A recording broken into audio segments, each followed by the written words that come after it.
Bueno, continuando con nuestra larga lista de evaluaciones, una parte muy importante a valorar es la neurológica. ¿Qué quiere decir? Quiere decir que no todo tiene que ver con un factor psicológico, del contexto social o un poco ligado al tema de los neurotransmisores, sino algunas cosas tienen que ver con un funcionamiento fisiológico y anatómico del cerebro y de la médula espinal, y tenemos que diferenciar, ¿no es cierto?, cuánto ciertas patologías se deben a eso, o cuando aparecen algunos problemas de deterioro cognitivo y no lo estemos mirando. Por ejemplo, muchas veces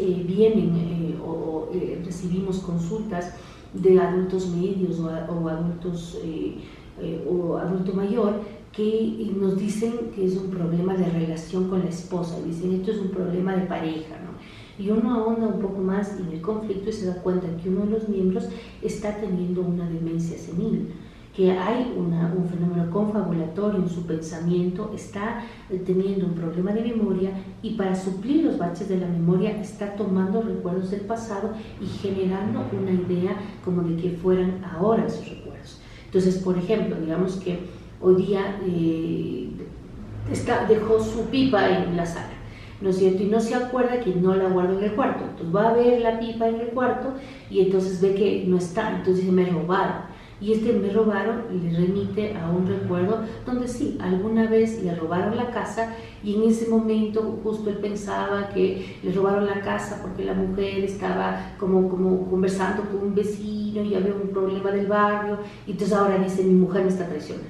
Y entonces aparece toda esa idea de pareja actual que tiene que ver con un problema demencial. Entonces, para identificar, ¿no es cierto?, por ejemplo, esos problemas demenciales incipientes o trastornos neurológicos que se confunden con problemas de desarrollo infantil, es importante conocer algunos elementos neurológicos.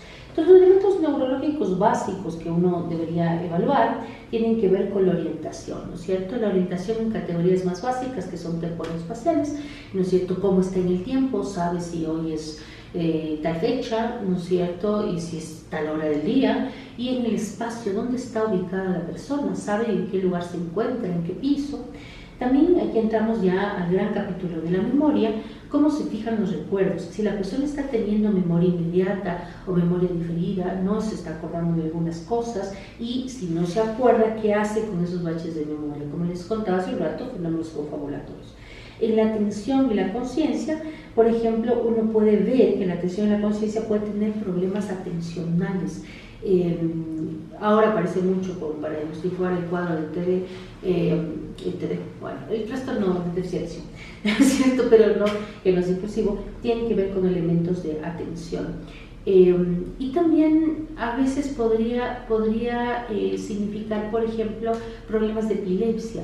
Cuando una persona hace un diálogo extraño, como muy nebuloso, de una asociación, por ejemplo, de algo que se le pida como contar un cuento, a veces esa forma tan extraña como de narrar así como ciertos eventos mandan de un fenómeno atencional que puede tener que ver con elementos epilépticos, por ejemplo, o niveles de conciencia por consumo. La gente dice, no me afecta nada la marihuana, pero si uno pone a hacer una lectura de un párrafo y le dice que obtenga idea principal, secundaria y conclusiones, no puede. Entonces, su nivel de conciencia sí ha bajado. Y bueno, el nivel de conciencia va de la mano también con la ejecución visomotora, cómo reproducimos imágenes y dibujamos, ¿no es cierto? Por ejemplo, en el test de Bender se pueden dibujar unas figuritas, vemos cómo la persona a veces no lo puede hacer. Entonces, si no está teniendo coordinación visomotora, podríamos pensar nosotros en a veces accidentes cerebrovasculares a nivel del cerebelo, porque cuando hay problemas en el cerebelo puede verse afectada la función motora y, por ejemplo, podemos tener movimiento de ojos que el ojo como que no nos sigue, como que se mueve extrañamente, esta afectación del cerebelo. Entonces es importante que nosotros conozcamos muchos de estos elementos para diferenciarlos de algunas cosas que son falta de estimulación o que son problemas psicológicos.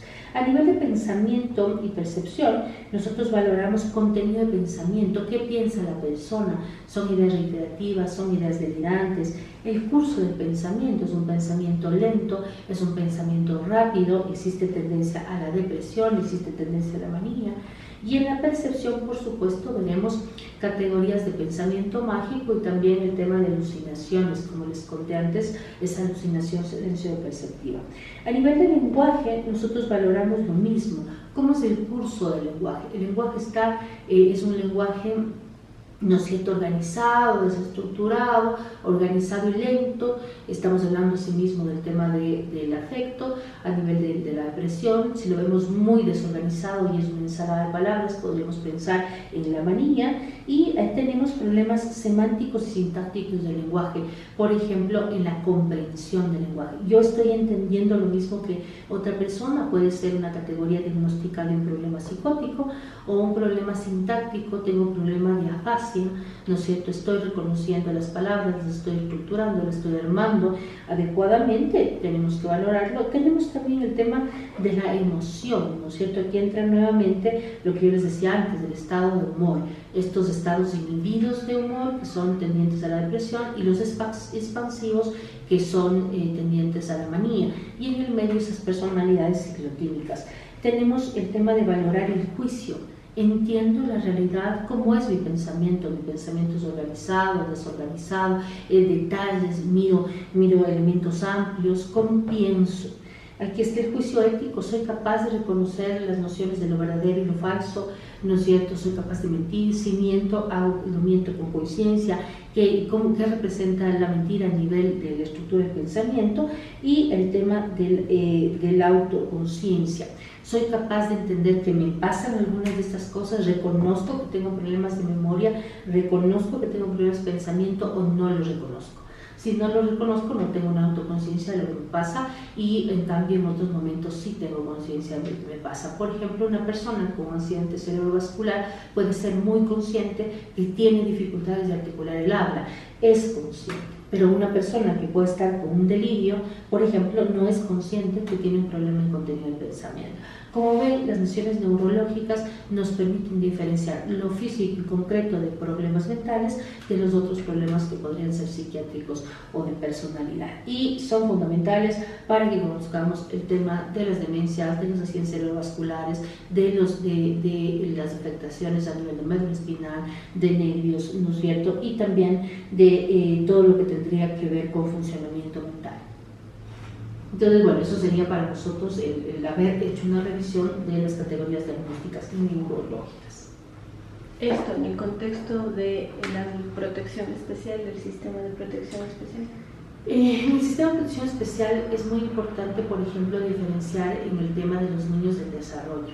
Cuando tú tienes un niño que no habla, es súper importante identificar las razones de la no habla. Puede ser, por ejemplo, que haya tenido un parto complicado, su madre o su padre han estado, por ejemplo, en drogas y que tenga un efecto de un embarazo con drogas, o puede haber tenido un parto, por ejemplo, con algún tipo de asfixia y que tengamos una zona dañada del habla, o que haya la posibilidad de falta de estimulación y sea en realidad por necesidad de enseñar el vocabulario porque nunca ha tenido.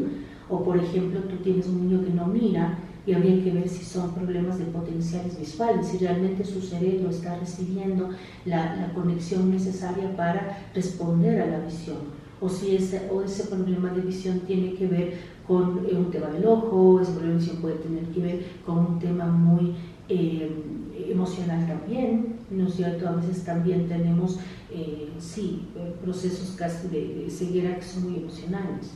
Luego de viejita que tenía un tema así, ¿no es cierto? Un adulto mayor que tenía una especie de ceguera en un ojo, que en realidad era un solo ojo. Entonces sí, era muy emocional, ¿no es cierto? Entonces necesitamos como diferenciar algunos de esos elementos y darles atención. Porque muchas veces cuando se hace un diagnóstico neurológico, no podemos hacer mucho porque hay un daño cerebral, pero sí podemos hacer mucho nivel de estimulación, porque el cerebro compensa muchas áreas que han sido destruidas. Entonces, por ejemplo, cuando tienes un diagnóstico inicial de algo neurológico, trabajar mucho en motricidad puede lograr una recuperación enorme. Me acuerdo que en un hogar de niños recibimos un niño al primer día de nacido que había sido abandonado, y este niño, cuando comenzó a crecer, él no podía pararse en cuatro, era como que el medio lado no le respondía.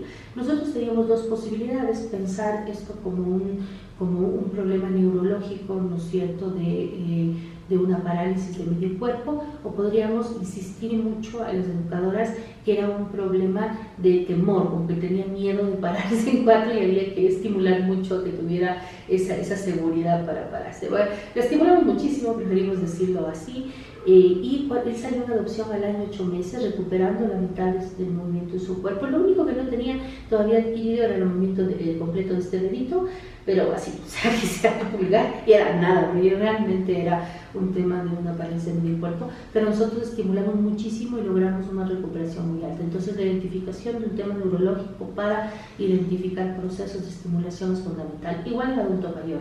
Si tenemos identificación de demencias, lo que podemos hacer es hacer procesos para evitar que siga habiendo deterioro. No podemos recuperar lo perdido, pero sí podemos estimular a que no siga habiendo deterioro. Por ejemplo, en esto de la memoria, trabajar muchísimo con las personas para mantener esos procesos de pensamiento y que no se pierdan, ¿no? La relación de la persona con el medio.